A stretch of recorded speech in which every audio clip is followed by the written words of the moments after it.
Est-ce que vous savez pourquoi votre facture d'électricité a augmenté de quasiment 50% ces derniers mois? Oui, non?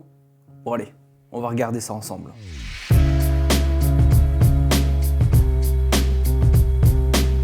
Le 7 décembre 2010, pendant que vous étiez probablement en train de courir dans les magasins pour faire vos cadeaux de Noël, des politiciens ont fait passer une loi qui porte le nom de loi NOM, Nouvelle Organisation du Marché de l'Énergie. Alors, on va regarder de quoi il s'agit. Alors, blablabla, loi NOM prévoit une réorganisation du marché de l'électricité pour permettre une ouverture effective du marché. Bon alors, je vous donne une clé. Quand vous entendez dans une phrase « ouverture du marché », ça pue. Mais genre, ça pue grave.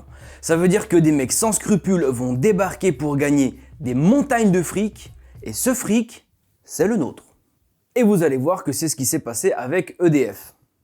La loi NOM, issue des travaux de mon cul, doit ainsi assurer aux fournisseurs alternatifs un droit d'accès régulé à l'électricité nucléaire historique, dit AREN, de manière transitoire et limitée en volume à des conditions équivalentes à celles dont bénéficie le fournisseur historique EDF.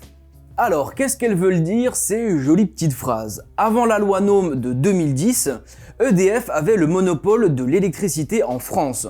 On produisait l'électricité la moins chère d'Europe et surtout la plus propre. 85% de notre électricité vient du nucléaire et de l'hydraulique, ce qui nous donne une électricité décarbonée. Si vous avez regardé ma vidéo sur le néolibéralisme, vous savez qu'on est dans une époque où l'objectif des dirigeants est de détruire tout ce qui est public dans le but de l'offrir au privé. Alors évidemment, une société publique comme EDF qui a le monopole sur le marché de l'électricité, les mecs ça les rend fous parce qu'ils savent qu'ils pourraient gagner des milliards d'euros en exploitant une entreprise qui a été en plus construite avec l'argent de nos impôts, mais ils ne peuvent pas. Du coup, c'est à ça que sert la loi NOM, permettre à des entreprises privées d'exploiter EDF. Le 11 juillet 2001, le gouvernement va créer l'AREN, qui veut dire accès régulé à l'énergie nucléaire historique. Et à partir de là, voilà ce qui se passe. Dans le cadre de l'AREN, EDF est obligé de céder tous les ans à un prix fixé par la Commission de régulation de l'énergie, la CRE, 100 TWh d'électricité nucléaire, soit environ un quart de sa production. Le prix du mégawattheure d'AREN est à l'heure actuelle porté à 42 € le mégawattheure. Les fournisseurs qui souhaitent en bénéficier doivent en faire la demande à la CRE afin de passer un accord cadre avec EDF. Donc, à partir de ce moment-là, EDF doit vendre son électricité à un prix très bas à des concurrents pour qu'ils lui fassent concurrence. Ouais, là ça commence à puer du cul sévère. Il va y avoir tout un tas de fournisseurs alternatifs qui vont être créés. Voilà, je ne vais pas tous les citer parce qu'il en existe une quarantaine, mais il y a Total Energy, Cdiscount Energy, Leclerc Energy, Équateur, Vattenfall, etc., etc. Tous ces fournisseurs vont acheter à peu près 80% de leur énergie à EDF, à 42 € le mégawattheure, et le reste, ils vont l'acheter sur le marché européen. Mais ça va leur coûter plus cher vu qu'en France, on a l'énergie la moins chère d'Europe. Leur petite magouille va bien fonctionner pendant quelques années, mais en 2018, au moment des achats d'électricité pour l'année 2019, il se trouve que les fournisseurs alternatifs ont acheté plus d'énergie qu'EDF est censé leur fournir. Ils ont acheté 120 TWh alors que le maximum était de 100. Du coup, ils vont créer un écrêtement de 25% pour lisser le surplus de commandes et vont livrer aux fournisseurs alternatifs 75% de ce qu'ils ont demandé. Ça veut dire qu'à partir de 2019, un fournisseur alternatif va recevoir moins d'énergie d'EDF et va devoir compenser en achetant sur le marché européen pour plus cher. Évidemment. Année après année, les demandes d'énergie sont de plus en plus fortes et pour 2022, on a atteint un record, 160 TWh commandés pour 100 qui seront livrés. Donc le taux d'écrêtement a été augmenté à 38% pour pouvoir livrer tout le monde. Ça veut dire que tous ces fournisseurs alternatifs ne recevront que 62% de ce qu'ils ont demandé et le reste, ils vont devoir encore l'acheter plus cher sur le marché européen. Sauf qu'aujourd'hui, les prix ne sont plus tout à fait les mêmes qu'à l'époque. En 2021, il y a eu un pic à plus de 600 € le mégawattheure, qui est ensuite redescendu à 100 € pour finalement se stabiliser autour de 200 €. Comme les fournisseurs se sont engagés à ne pas augmenter leurs tarifs et qu'ils doivent quand même fournir les clients, eh ben il y en a pas mal qui ont mis la clé sous la porte. Je ne vais pas tous les citer parce qu'en Europe il y en a pas mal qui ont fermé, mais par contre il faut qu'on parle de Bulb Energy. Sur leur blog, ils expliquent qu'ils sont contraints de cesser leurs activités en France et qu'ils transfèrent tous leurs clients à EDF. Un peu plus bas, ils se posent la question, vais-je payer plus cher chez EDF ? Non, le tarif bleu d'EDF, TRV, est actuellement environ 15% moins cher que le tarif bulbe. Cela représente environ 140 € de moins par an sur une facture d'électricité moyenne en France. Vous vous rendez compte de l'absurdité de ce qui est en train de se passer ou pas ? Tout allait bien en France, on avait une électricité propre et pas chère. D'un coup, l'Europe oblige EDF à vendre une partie de sa production pour des cacahuètes à des fournisseurs alternatifs qui ne font rien d'autre qu'acheter et vendre. À force de faire n'importe quoi en spéculant sur des marchés financiers, ils sont obligés de mettre la clé sous la porte. Et quand ils envoient leurs clients chez EDF, ils leur expliquent qu'ils vont payer 15% moins cher. Ok ? Du coup, ça veut dire que les 15% que les gens ont payé jusqu'à maintenant, c'était de l'arnaque en fait, littéralement. Et oui. Bon alors, comment on est arrivé à cette énorme augmentation de la fin de l'année 2021 ?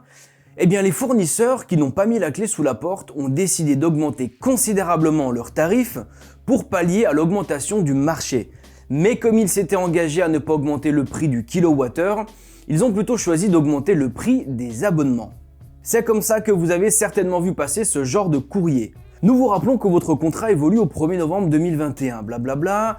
À cette date, votre offre actuelle sera remplacée par la nouvelle offre Flex & Green indexée marché.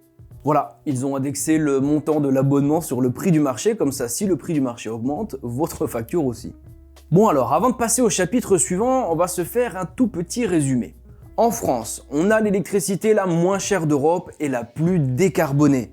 Parce qu'environ 85% de l'électricité vient du nucléaire et des barrages hydrauliques.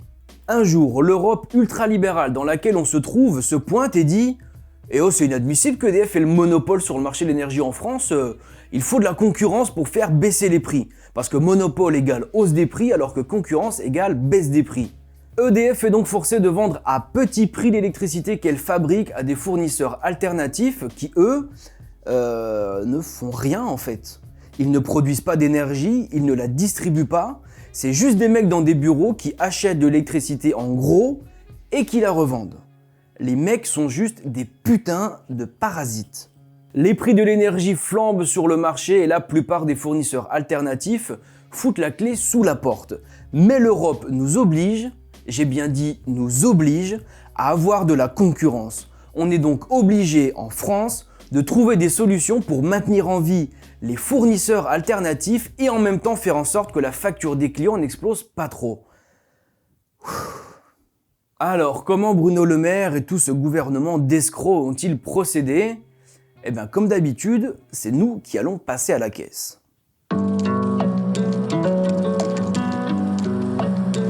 Pour limiter la casse avant les élections présidentielles, le gouvernement a pris 2 mesures.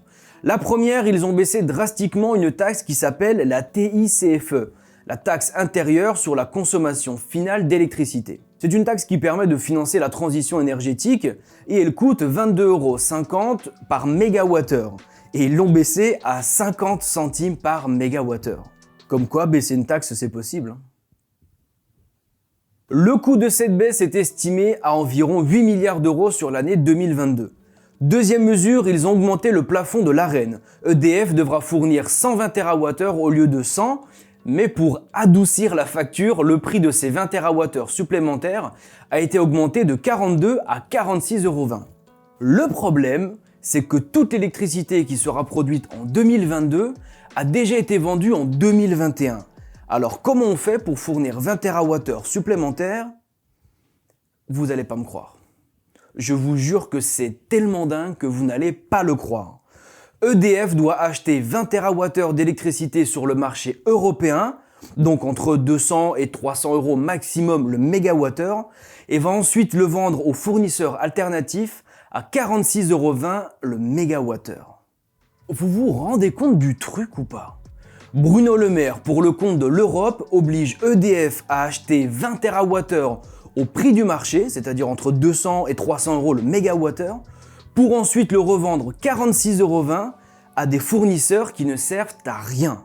Je le répète, ces entreprises ne servent à rien du tout.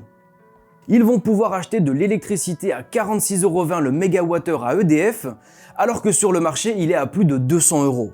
Et qui paye la différence entre 46,20 € et 200 €? Je vous laisse deviner. Montant estimé de cette absurdité, 8 milliards d'euros pour l'année 2022. 8 milliards d'euros de manque à gagner en baissant la TICFE, 8 milliards en augmentant la capacité de l'Arenh, ça nous fait un joli 16 milliards d'euros de trou dans le budget de l'État. Et je le rappelle encore une fois, tout ça pour financer des fournisseurs qui ne servent à rien du tout. Ils vendent l'électricité produite par EDF alors qu'elle la vend toute seule comme une grande depuis toujours. Pour dilapider encore un petit peu d'argent public, ils ont aussi créé le chèque énergie. Les Français sont confrontés à des augmentations de leurs factures de gaz, de leurs factures d'électricité très importantes. On a apporté une première réponse. Et le Premier ministre a décidé d'augmenter le chèque énergie. C'était 150 €, ça va être 250 €. Et puis il m'a dit surtout, tu fais en sorte que le chèque arrive bien d'ici la fin de l'année dans les foyers des Français. Donc j'ai la responsabilité que ces 250 € arrivent bien chez 6 millions de Français d'ici la fin de l'année. C'est une première réponse. J'ai même pas envie de calculer le montant du chèque énergie dans sa totalité. Ça doit nous faire dépasser les 20 milliards d'euros cette histoire-là. Bref, ils mettent volontairement EDF en faillite et font semblant d'essayer de trouver des solutions. La question qu'on peut se poser, c'est pourquoi ça arrive ce genre de situation? Parce que finalement, la solution à cette situation complexe, elle est hyper simple, il n'y a pas besoin d'être ministre ou spécialiste en économie. Ils ont créé un problème là où il n'y en avait pas. La solution, du coup, c'est revenir en arrière. En France, on a l'électricité la moins chère et la plus propre de toute l'Europe. Et on en produit plus que ce qu'on consomme.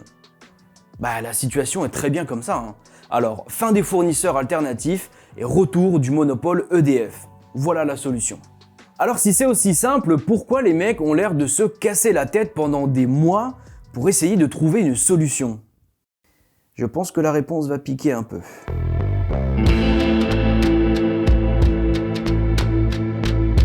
Cette affaire d'EDF révèle plein de choses et soulève plein de problèmes. Mais il y en a deux qui ressortent principalement et qui sont liés l'un à l'autre et qui en plus aboutissent au même résultat. Le premier, c'est bien évidemment le néolibéralisme. J'ai fait une vidéo sur ce sujet, je vous invite à aller la voir après celle-là pour comprendre que ce qui s'est passé avec EDF est totalement voulu. Le néolibéralisme, c'est la fin des services publics et c'est l'ouverture à la concurrence, la mise sur le marché de tout. Bref, le néolibéralisme, c'est ce qui est en train de mettre en faillite EDF. Et l'argument qu'ils ont utilisé pour cette ouverture à la concurrence est une idée toute faite issue du dogmatisme économique actuel. Cette idée, c'est que le monopole fait augmenter les prix et que la concurrence tire les prix vers le bas. Alors ça peut paraître logique pour beaucoup de monde, mais force est de constater que c'est pas vrai. Le deuxième gros problème, c'est l'Europe. L'Europe, c'est un putain de cancer pour la France. Peut-être que parmi vous, il y a des gens qui trouvent que l'Union européenne est une bonne chose, mais c'est l'Union européenne qui a flingué EDF. On avait l'énergie la moins chère et la moins polluante d'Europe. Bruxelles débarque et dit c'est pas normal, il n'y a pas de concurrence en France, c'est EDF qui a le monopole, c'est dangereux parce que ça fait monter les prix. Alors vous allez vendre un quart de votre production à des gens qui vont la revendre plus cher et normalement ça va faire baisser les prix. Putain, du coup le résultat là on frise les 50% d'augmentation. Et en tant que particulier ça pique déjà pas mal, mais vous imaginez pour les entreprises qui utilisent beaucoup d'électricité? Vous savez ce que certains sont obligés de faire pour ne pas mettre la clé sous la porte? Pour cette scierie, située dans le nord de la Mayenne, la mauvaise nouvelle est arrivée il y a quelques semaines. La facture d'électricité de son fournisseur Engie aurait dû passer de 90 000 à 600 000 € pour la prochaine année. Et c'est pourtant vrai, multiplié par 6, c'est ce que tout le monde me dit, il y a une erreur. Je l'ai cru aussi qu'il y avait une erreur, je ne vous le cache pas. Mais en ayant d'autres devis de la concurrence, oui, c'était identique, voire même plus. Donc je me suis dit, il y a quand même un truc qui ne va pas là, ça ne tourne pas rond. Alors après avoir discuté avec son personnel, la solution est arrivée. Un générateur diesel sera installé dès demain, loué pour 6 mois, 50 000 € plus 17 000 € de fioul. Il devrait réussir à assurer le bon fonctionnement de la scierie. Oui, le groupe électrogène, il y a plusieurs puissances de groupe électrogène. Aujourd'hui, avec les devis que nous avons faits, oui, il n'y a aucun souci. Ça peut pallier à cette facture qui est si énorme. On est arrivé à un point où produire sa propre électricité en sortant un putain de générateur au diesel, ça coûte moins cher que d'être branché sur le réseau classique. Et l'écologie, on en parle ou pas? Parce que l'entreprise que vous venez de voir là, elle va être obligée de cramer des milliers de litres de fuel pour pouvoir avoir de l'électricité, alors qu'avant elle était branchée sur un réseau qui fournissait à 85% une énergie décarbonée. Tout ça parce que l'Union européenne veut qu'EDF ait de la concurrence. Voilà, autant dire que écologie et néolibéralisme, ça se mélange pas du tout.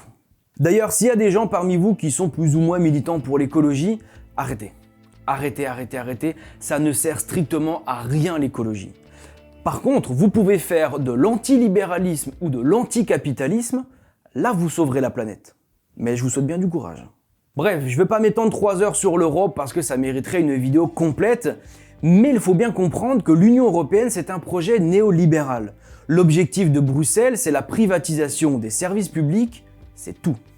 Alors EDF plus néolibéralisme plus Europe, qu'est-ce que ça donne ? Eh bien ça donne de la privatisation d'argent public, c'est-à-dire du vol. Je vous explique. Il y a 3 mesures qui vont coûter de l'argent à l'État. La première, c'est la baisse de la TICFE. Alors, c'est pas vraiment un coût, mais c'est un manque à gagner, puisque c'est de l'argent qui ne va pas rentrer dans les caisses de l'État. Montant 8 milliards d'euros. Ensuite, les 20 TWh supplémentaires qu'EDF va devoir fournir en achetant de l'énergie sur le marché entre 200 et 300 balles et en la vendant 46,20 €. 8 milliards d'euros. Et là, c'est un coût.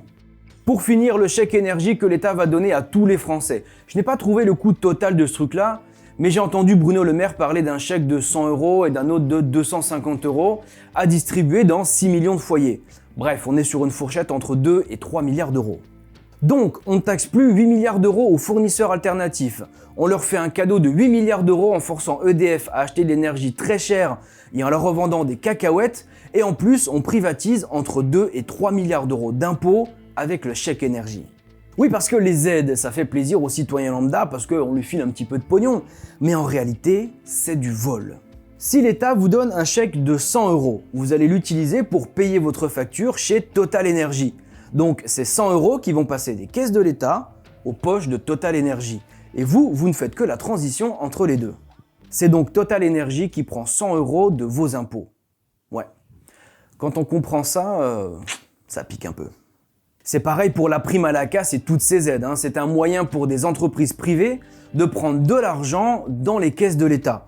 Tout ça, bien évidemment, avec l'aide des politiciens. Du coup, si vous entendez des hommes politiques vous dire qu'ils travaillent tous les jours pour trouver des solutions et apporter des réponses à la hausse de l'énergie, ne les croyez surtout pas. Parce qu'en fait, la solution pour la France, elle est simple. Suppression de l'Arenh, donc suppression des fournisseurs alternatifs, et retour du monopole d'EDF. Tout fonctionnait très bien avant 2010 et aujourd'hui les mecs cherchent des solutions à des problèmes qu'ils ont eux-mêmes créés. On appelle ça la technique du pompier pyromane. Tu fous le feu et après tu te vantes d'avoir éteint l'incendie. Surtout, n'écoutez jamais un politicien vous expliquer pourquoi il fait ce qu'il est en train de faire. Dans 9 cas sur 10, il le fait parce qu'on lui impose et l'objectif de son discours est de masquer la réalité qui se cache derrière ce foutoir. Bref, soyez vigilants et gardez espoir. Ciao.